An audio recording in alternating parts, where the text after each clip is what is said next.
Ну вот смотри, мы сейчас как раз-таки этим подкастом эти многие вопросы должны снять. Вот смотри, знаешь, есть старая такая притча, говорит, то ли он, говорит, ложки украл, то ли у него украли, говорит, ложки нашли, говорит, но осадочек остался. И отношения с государствами, между государствами, это всегда те люди, да, и любая, скажем, установка сверху, которая дается там человеку, который идет в другую страну, проводить свою политику, там какие-то взаимоотношения устанавливать, он все равно через призму своего интеллекта, в меру своих там интеллектуального развития, он начинает вот это строить. Я хочу вот о чем сказать. Ты сам сказал про антироссийские настроения, да? Хочу добавить вот это вот тоже про турецкие там окрас оппозиции и прочее, прочее, да, и все пришли к тому, что это был просто бред, да, что ничего такого здесь близко нету, но это был обычный инструмент, да, там в выборной борьбе, да, но когда прошло время, там страсти уселись. Да, я с тобой согласен, с одной стороны. И вот это надо вот сейчас вот, да, ну, люди все равно, да, вот на бытовом уровне, та же, как ты говоришь, кофейная интеллигенция, да, и все равно какой-то остался вот этот осадочек, но его надо, наверное, как-то развеивать. Ну, у нас у всех осадочки остались, да. Это раз. Во-вторых, тоже нужно понимать кое-что про Россию сегодня, про сегодняшнюю Россию. Россия сегодня воюет. Для нас война сегодня это война за выживание в том числе. Это для нас, ну, для русских, я считаю, это экзистенциальная война вот, да, для России. Это то, что происходило с абхазским народом в 92-93 году. И я, когда провожу параллели, они для меня абсолютно прямые и очевидные. Да? То, что тогда абхазы первыми, по сути дела, на постсоветском пространстве стали воевать с национализмом, нацизмом как таковым, да, он там был грузинским нацизмом, да, при том, что украинские нацисты, запрещенная организация УНА-УНСО в России запрещенная, тоже воевала на той стороне. Вот, ну, то есть для меня абхазское ополчение, да, во главе с Владиславом Ардзенбо, это предтечи того, что происходило потом на Донбассе. То есть те люди, которые боролись за Донбасс, за Славянск, это Моторола, Александр Владимирович Захарченко, Абхаз Ахравицбо, я уверен, по той же самой причине приехал, и они приехали движимые вот этим экзистенциальным вызовом.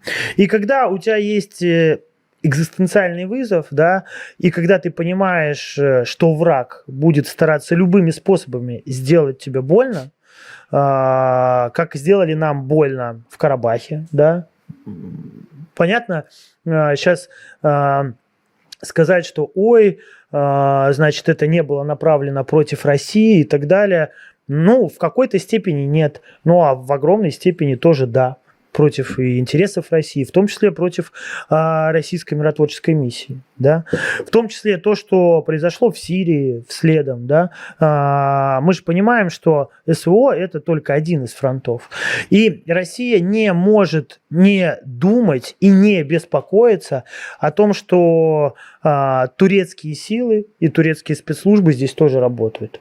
Уверяю тебя, там на той стороне работают профессионалы, в той или иной форме они здесь тоже действуют. Ну, конечно, вешать ярлыки на то, что там, если ты из оппозиции, то ты протурецкий, естественно, ну, я против этого, это не соответствует действительности. Но, с другой стороны, отрицать то, что есть люди, есть политики, которые имеют тесные связи, в том числе с турецкими спецслужбами, мне кажется, странно. Это уже вопрос спецслужб обоих стран. Да, естественно, но это их вопрос контрразведки вашей и нашей, и всеобщей, и так далее. Но то, что сказать, что этой проблемы нет вообще, да, это, мне кажется, нечестно. Нет, это проблема, я думаю, скорее, да, это проблема скорее нашей безопасности, потому что в политической плоскости, во всяком случае, политика дело публичное, да, в публичной плоскости она отсутствует полностью. Про турецких сил у нас нет, не было и не будет. Да, и по поводу, конечно же, политики. Какую-то протурецкую партию. Да, партию или политика даже протурецкого, они отсутствуют. Возвращаясь просто немножечко к статье, ты там... У тебя такая цитата была. Благодаря смене вектора российского подхода в Абхазии за прошедший год было реализовано больше проектов развития, которые поддержала и профинансировала Россия, чем за все последние 30 лет. Это буквально твоя цитата. Значит ли это, что произошла какая-то перезагрузка в наших отношениях? И если да, то, наверное, попрошу тебя, может быть, прям вот попробовать сформулировать, какие сегодня отношения, вот, может быть, даже какие ожидания от российской стороны к Абхазии, к абхазской стороной вот в сегодняшних новых реалиях есть. Мне кажется, что главный тренд, который должен быть тоже вот так, мне кажется, сформулирован, что это не должны быть прежде всего потребительские отношения друг к другу. Да, то есть зачастую вот идеология потребления, что вот русские дают деньги, наша задача их потреблять, да, там, а Россия, скажем так, взамен тут получает в регионе там территории, где она может расположить там свои военные базы и так далее. Если вот в этой исключительно логике рассуждать, да, потребительской, типа, мне кажется, это тупик, да, и идеология потребления ресурсов друг друга, да, на взаимовыгодном не для народов условия, да, а на взаимовыгодных условиях, да, там как раз вот определенных людей, кто имел отношение к этим процессам. Вот это главное, мне кажется, разрушить. То, что, как ты говоришь, да, там в Блице я тоже это отмечал, что важно, и для России важно, чтобы Абхазия крепла настолько, чтобы не было необходимости России сюда делать какие-то дополнительные вливания. Да? Это раз. Это, мне кажется, понятно. Дальше, мне кажется, сигнализирует о том, в том числе, и для меня это принципиальный такой момент. Тем более, что вот на фоне таких фобий, понятных для меня, абхазских фобий, утратить собственный суверенитет, да, который был таким трудом и подвигом завоеван, по большому счету. Да, и Россия этот суверенитет признала. Мне кажется, очень важно сейчас нам всем понимать, что Россия на суверенитет Абхазии не покушается. Это абсолютно открыто говорится теми политиками, которые теперь за это направление отвечают, что у России нет желания или задачи проглотить Абхазию. Да, и это говорится публично, и это выражается в том числе и в действиях. Да, но мне кажется, что есть здесь проблема определенная со стороны понимания, да, со стороны тоже абхазов. Эти фобии, мне, повторюсь, ясны, да, но мне кажется, что иной раз они для нас, для русских, звучат странновато, потому что нельзя уважать суверенитет Абхазии больше, чем вы его уважаете сами. Конечно. Да. То есть ты требуешь от России, да, чтобы Россия там уважала твой суверенитет, твой менталитет, да, там, твою культуру. Особенно, например, меня вот этот момент культуры, потому что я человек, который с литературой связан, с творчеством. Я прежде всего творческий человек, поэтому для меня на самом деле политика это, пласт, который далеко не первостепенный в жизни. Да? Я человек но творческий. Неизбежное зло. Это неизбежно, то, с чем мы сталкиваемся. Да. Важно для меня, как для творческого человека, быть на стороне справедливости. Да? И то, что я вижу, те тенденции, которые наметились, и та перезагрузка, которая наметилась, да, по крайней мере, вот то, что сейчас происходит с Домом музыки, да, когда у оркестра, государственного оркестра народных инструментов имени Атара Хунцария теперь появится свое помещение, где они элементарно могут репетировать. Вот для меня это знак и жест того, конечно, что Россия не просто уважает культуру абхазскую, а может быть, я сейчас скажу грубую вещь, но мне кажется, она справедливая. Может быть, Россия сейчас, и то, что именно силами, да, и именно в том месте, вы знаете, Сергей Владимирович рассказал, почему именно этот дом выбран, да, то в некотором смысле в этой ситуации человек, который делает этот проект, для меня где-то больше уважает абхазскую культуру, чем сами абхазы. Я, может быть, грубо сейчас сказал, но Ну, давайте... некоторые. Если Да, ты добавишь да, некоторые, уже некоторые. будет не грубо. Чем некоторые абхазы. Да. Так, хорошо. Ну, а почему, чем даже не некоторые абхазы, я не скажу про культуру, я скажу, чем отношение самой государственной машины. Я скажу Вот, так. вот, вот. С давай языка снял. Вот я сформулирую это так, действительно.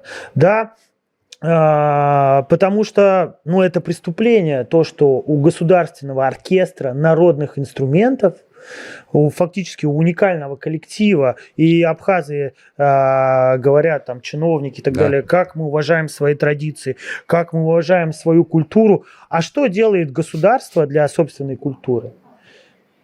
Вот для меня такой это, вопрос для меня сейчас он очень острый. обширный. Что-то делает, безусловно, что-то учитывая делается, имеющиеся если возможности. Мы так, слушай, я Где-то не верю приоритизация, в то, что... может быть, страдает, Я конечно. не верю в то, что на 20 человек, которые занимаются и по сути дела, хранят абхазское искусство на голом энтузиазме, что на этих 20 человек из всех денег, там, выделяемых России за все эти годы, не нашлось, чтобы этим людям сделать нормальное помещение, заплатить, делать им хотя бы там, нормально. Они лицо Абхазии, в конце концов. Они делают искусство мирового уровня. Да, они делают современный продукт, основываясь на наших традициях. Да.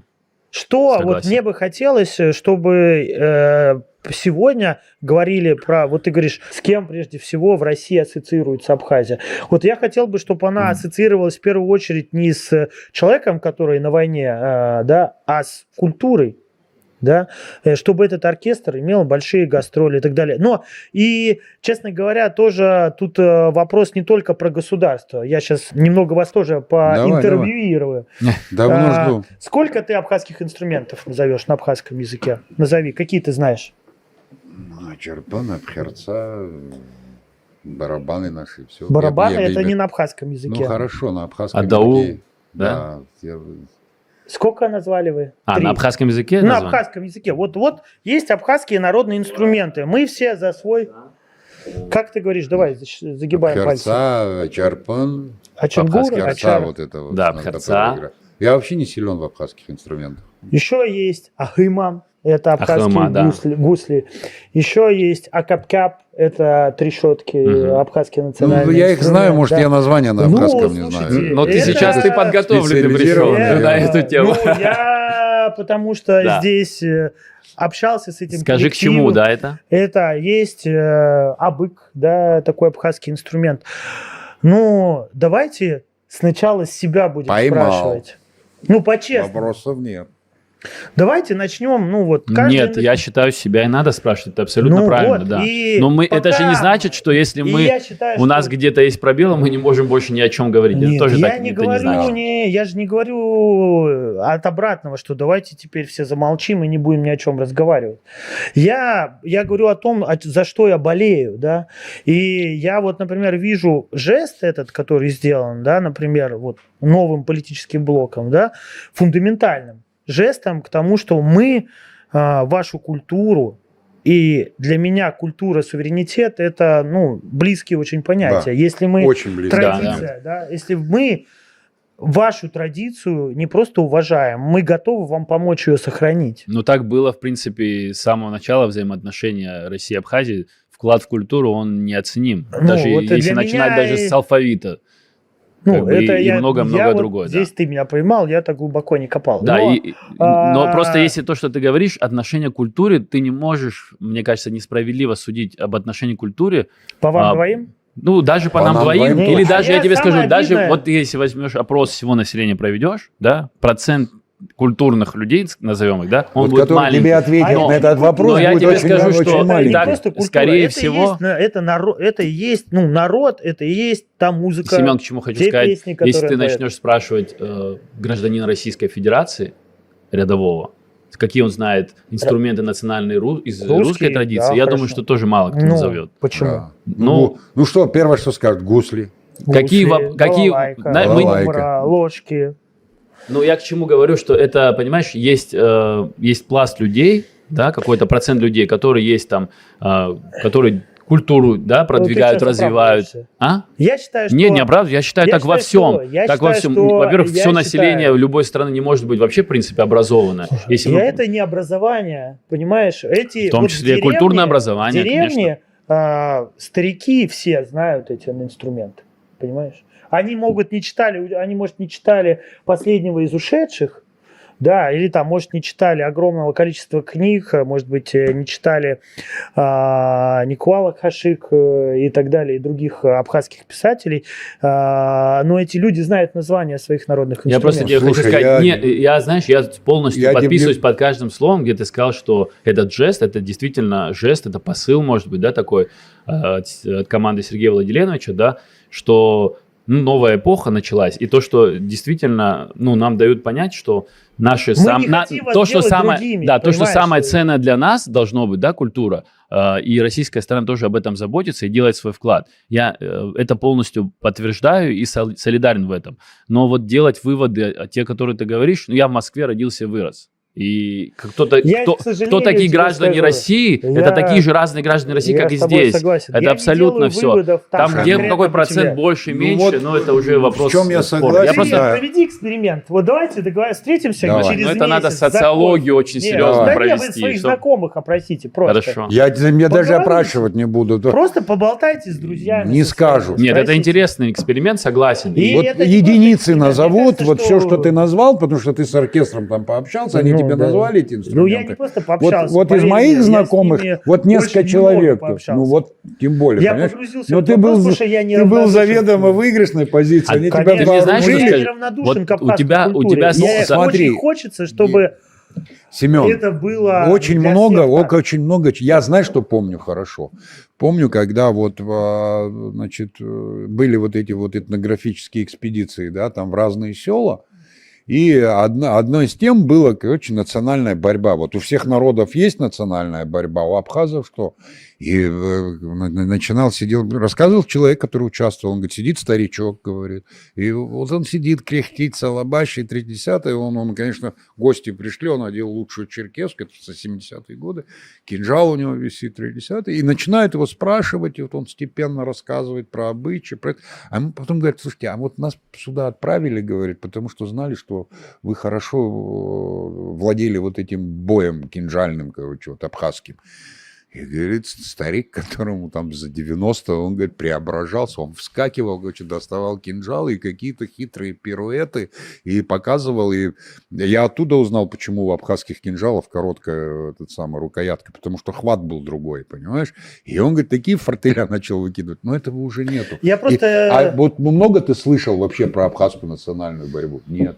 Про кинжальный бой слышал? Тоже нет. Кстати, очень интересно. Мне, кстати, есть Батал Джопа рассказывал. Батал вообще кладезь в гениальный, этом плане, да. абсолютно. И я, знаешь, финализировать, что хочу. Почему я вообще начал про эту тему? Потому что если говорить глубоко, вот я говорю как творческий человек. Вот я считаю угрозу абхазскому суверенитету куда большую несет забвение вот таких вещей и забвения собственной культуры, собственного языка, чем условное, да, там, наличие российских политтехнологов на муниципальных выборах.